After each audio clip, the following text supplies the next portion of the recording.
हरे कृष्णा, राधे राधे। आज हम शुरू करेंगे 27वां अध्याय। तो चलिए शुरू करते हैं। बोली वृंदावन बिहारी लाल की जय। गणों ने कहा कि विष्णुदास एक दिन भोजन तैयार करके भक्ति में तत्लीन था कि कोई उसका भोजन चुरा कर ले गया, लेकिन सायंकाल की आराधना हो सके और व्रत भंग ना हो सके, इसीलिए उसने एक दिन दोबारा भोजन तैयार नहीं किया। श्री नारद जी ने कहा कि हे राजन, इस तरह लगातार 7 दिन तक कोई दूसरा भोजन चुराता रहा। तब वह हैरान होकर देखने लगा, सोचने लगा कि यह तो बड़ी विचित्र घटना हो रही है। न जाने कौन हर रोज़ मेरे भोजन को चुरा कर ले जाता है। फिर भी इस देव स्थान को छोड़ना नहीं चाहिए। अगर मैं भोजन बनाकर खा लेता हूँ तो देर हो जाएगी और पूजा छूट जाएगी। अतः मुझे भोजन बनाकर तुरंत खाना नहीं चाहिए।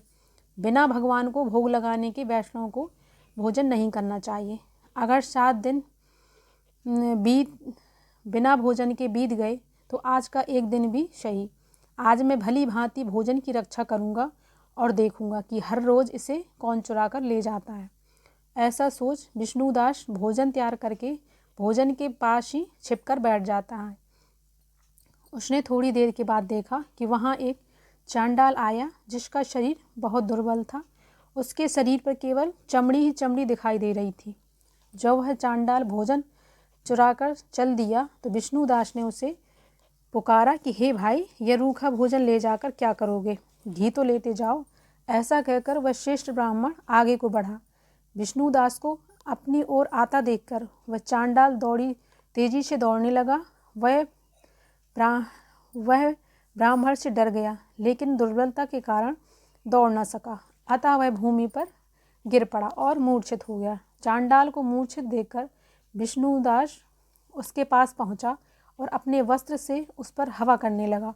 और इसके बाद उसने जो कुछ देखा उसे देखकर वह आश्चर्यचकित रह गया।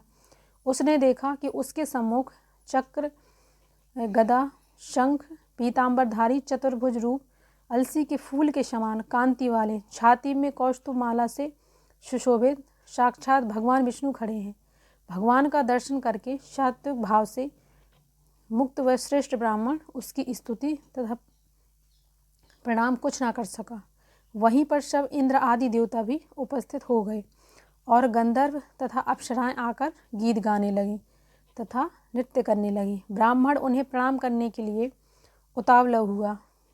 त्यों ही वहाँ संपूर्ण देव, गंधर्व और अप्सराएं आ गईं। विष्णु भगवान ने अपना स्वरूप प्रकट कर ब्राह्मणों का आलिंगन किया और दिव्य विमान में बैठकर उसे वैकुंठ ले गए।